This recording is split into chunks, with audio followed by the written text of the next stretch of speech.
Assalamualaikum warahmatullahi wabarakatuh. Halo adik-adik, bagaimana kabarnya? Sehat selalu dong. Nah, di episode kali ini kita akan belajar tentang perkembangbiakan tumbuhan secara vegetatif alami. Apa sih vegetatif alami itu? Yuk kita belajar. Tumbuhan berkembang biak dengan dua cara, yaitu generatif dan vegetatif. Perkembangbiakan secara generatif adalah perkembangbiakan secara kawin atau perkembangbiakan yang terjadi melalui proses penyerbukan. Hal ini sudah kita bahas sebelumnya dalam bab proses penyerbukan pada bunga. Sedangkan perkembangbiakan secara vegetatif adalah perkembangbiakan tanpa kawin atau perkembangbiakan yang terjadi tanpa proses penyerbukan. Hal ini biasanya terjadi pada tumbuhan yang tidak menghasilkan biji sebagai sarana perkembangbiakannya, seperti pisang, ketela pohon, dan jahe. Perkembangbiakan secara vegetatif terjadi ada kalanya secara alami dan ada kalanya secara buatan, yaitu dengan bantuan manusia. Episode kali ini kita akan belajar lebih jauh tentang perkembangbiakan vegetatif alami. Yuk, simak baik-baik videonya.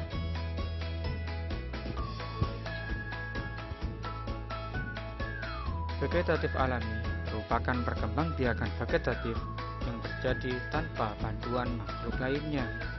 Perkembangbiakan ini akan terjadi dengan sendirinya oleh tanaman tersebut.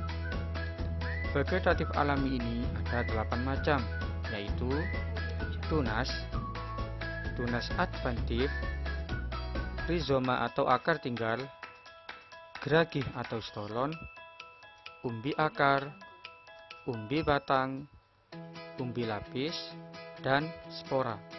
Kita akan mempelajarinya satu persatu.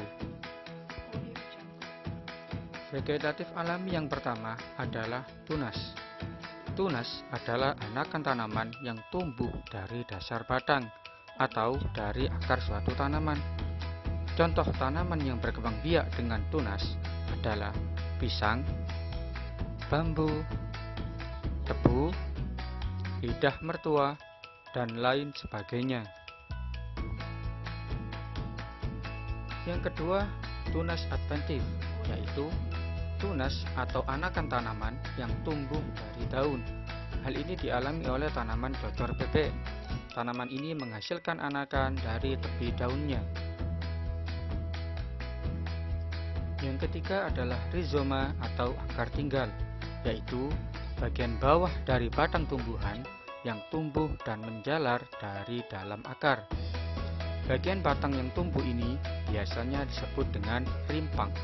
Contohnya rimpang jahe, rimpang lengkuas, rimpang kunir, dan berbagai jenis rimpang lainnya. Keempat adalah stolon atau geragi. Hampir sama dengan rizoma, stolon atau geragi merupakan bagian batang tumbuhan yang tumbuh dan menjalar di atas tanah. Biasanya akan tumbuh akar di bagian tertentu. Perkembangbiakan secara stolon biasanya dialami oleh tumbuhan yang merambat, contohnya rumput, sirih, binahong, dan lain sebagainya. Kelima adalah umbi akar, yaitu bagian akar yang tumbuh dan membesar sebagai tempat penyimpanan cadangan makanan bagi tumbuhan tersebut.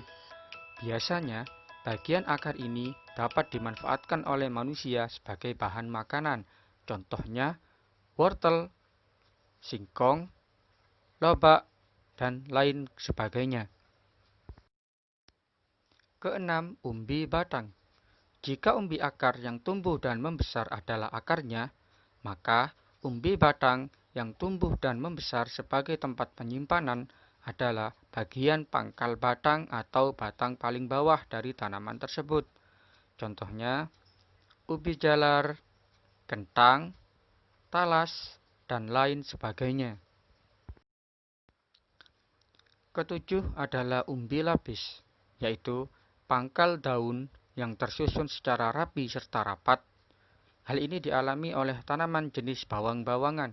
Contohnya, bawang merah, bawang bombay, bawang putih, dan bawang sabrang atau bawang dayak, serta jenis bawang-bawang lainnya. Perkembangbiakan vegetatif alami yang terakhir adalah spora. Spora adalah inti sel yang berkembang menjadi alat berkembang biak, seperti layaknya sebuah biji. Spora biasanya terdapat di bawah bagian daun dan berbentuk bulat kecil. Tanaman yang berkembang biak dengan cara memproduksi spora adalah tanaman paku-pakuan, pakis, berbagai jenis jamur, berbagai jenis lumut, dan lain-lainnya. Nah, setelah menyimak video ini, sudah pahamkah kalian tentang perkembangbiakan vegetatif alami? Kalau sudah paham, yuk kita latihan mengingat dengan cara menjawab soal-soal berikut ini.